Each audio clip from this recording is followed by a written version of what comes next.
So I had a very memorable experience this weekend. Maybe not perfect, but definitely memorable. So let's knock three times and let's get this started.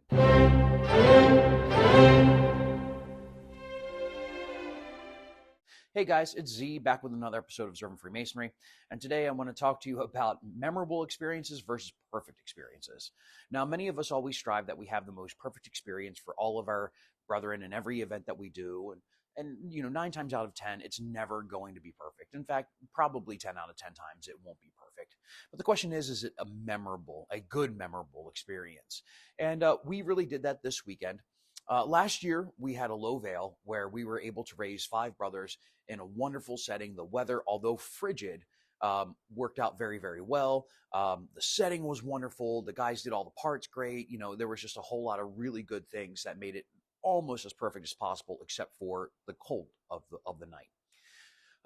And this past weekend, because those guys had such a great time last year, they were telling all of the newer guys, hey, we did a low veil last year. If you get a chance to do the low veil, and all my newer guys were like, oh my God, we want to do a low veil and we want to be raised outside like that. And so my lodge, being the lodge that we have, was like, absolutely, let's make this happen.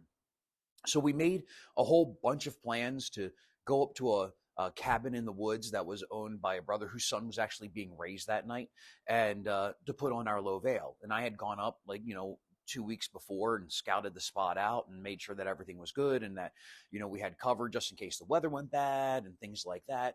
And we ordered a pig and all that other good stuff. It was really nice. We were really excited for it.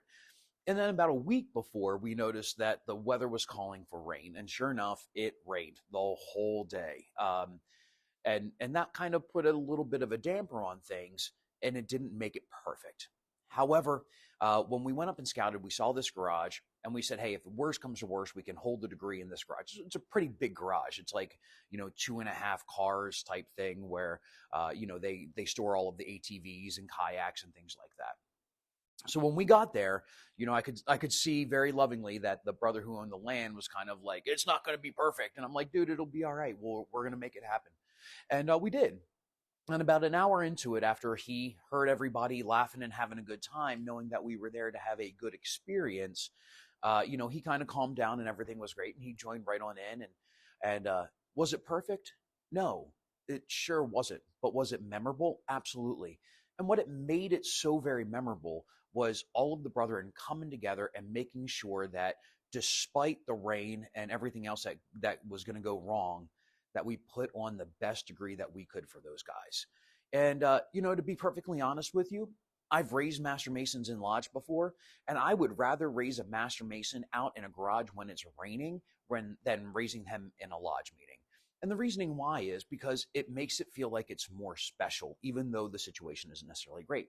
Because everybody knows that even if it's raining and you're in a garage and you're doing all this, how much planning had to go into this Master Mason raising to get it ready to do it somewhere other than your lodge meeting.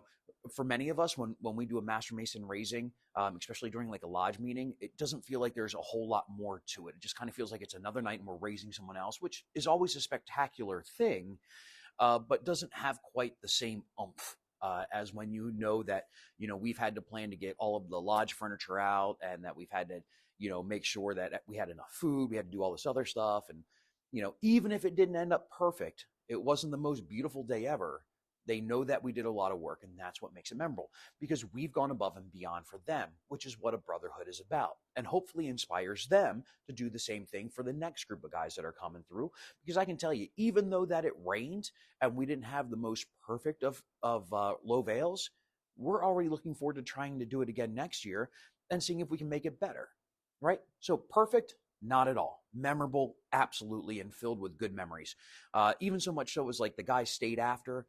Some of them slept over, and they made a whole bunch of memories that evening too, while doing what guys do when we're sitting around and we're done lodge meeting and having a good time and shooting the breeze and telling lies about I once caught a fish this big, and everyone just kind of yucking it up.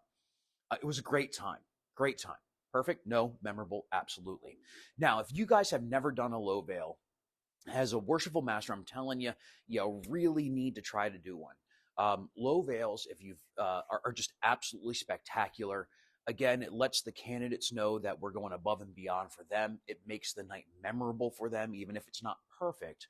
Um, but one of the things that I love about doing the third degree, especially kind of like in a low veil situation, is for a lot of my younger master masons who have never been a part of a degree before, or maybe some older masons who aren't quite as prepared to be an officer, or maybe they were an officer and they kind of stepped out, or we have guys that are just trying to test the waters and doing degree work and whether or not they want to become an officer, is that the third degree is so incredibly awesome to be able to do, to have those guys come in and play a couple of smaller parts just to get them kind of active, right? So, like for instance, the Grand Secretary in the third degree, is it a huge part? Absolutely not. It's very easy to memorize. And in fact, most of the time, some of the stuff that you need to know is already written down. And so you can kind of just read it from there. So if you have a guy that has never been an officer, never been in a degree before, and you want to try to get him to, get in and get involved, then something like the Grand Secretary is a great position to do that. Perhaps you have someone, like they want to play one of the other three parts. Those three parts, incredibly important, but one and two of them really can kind of be for those masons that, again, maybe don't have a great memory. Maybe they're just really nervous and just need to put, kind of dip their toe in the water and being a degree. And those are great spots for those guys to do that also. Perhaps you have an older mason who wants to be involved but doesn't have the memory work anymore. And that's a great spot to do that. I know in my jurisdiction, like when we get to the part in the third degree where there is the chaplain, that if there's a chaplain there, he can read that part from the book and go ahead and give it to one of the younger guys a week before and say, read this and get familiar with it and know it, so that when we get to that part, you can read it fluently. And you kind of gave them that little crutch for them to lean on. And it's a great investment into your younger masons, your younger master masons. There's a huge reason why we do that also. Not only does it kind of get them involved in trying to, do they want to be part of the degree work, or do they want to be an officer or things like that? But what we've done is now we've opened the experience for them to be part of a master mason raising. And if you've never been part of a master mason raising, try to become a part of it, because you feel so much more connected to that master mason that you're raising because you were part of his degree. And you can remember that time, because we've all sat around and said, hey, who was this guy? Who was this guy? Who was this guy? And so, like, when you see him in lodge, you go, oh, I remember him. He was a guy that did this, And then you start forming even more bonds. And it's not just the officers, but it's the lodge as a whole, raising this brother to the degree of Master Mason. Now, this past weekend, we raised 8. It was a long day, and it was actually a wonderful day. We started at 12. We got done by 6. That includes a lunch break in between and actually having to do some catechism work, but because everyone was so invested in making sure that this was a memorable and wonderful experience for these guys, it actually didn't feel like all that long. By 6 o'clock, I'm like, oh, man, we're already done. Like, I'm figuring we're going to go until like 7, 8 o'clock, depending. But one of the things I was able to do, kind of like a baseball manager, which was really fun for me, was because we had 8 people. I kind of took, candidate 1, and I had like 6 different positions that needed to be filled for that degree, because we were raising them in short form. So what I was able to do was take those younger master masons, or maybe those older masons who aren't officers and things along those lines, and kind of plug them in. Like, okay, you're going to be this guy, you're going to be this guy, you're going to be this guy, you're going to be this guy, and then for candidate number 2, we're going to switch them around. So not only was I able to include more people in that raising, but then I was able to take some of the people that were already there and move them around to different parts and give them a different experience during the degree, which again is absolutely fantastic, that you're incorporating more Masons into raising those brothers, which is only going to continue to build the fraternal bonds that we need for our lodges to succeed. Okay, so if you haven't done it, go ahead. You can send me a message here. I'll give you the shopping list of all the stuff that we needed to have for the lodge when we were doing the low veil. Or if you need to know how can you even set one up, I'll be happy to talk with you and kind of point you in the direction as to how I set them up, and getting approval from Grand Lodge and all that other goodness, because it's such a worthwhile experience for you, for your Masons, and for those candidates, that if you're not doing the low veil, you should. Make it memorable. Don't worry if it's not perfect. It's going to be the best night of their lives, and probably one for you. So until next time, stay fervent.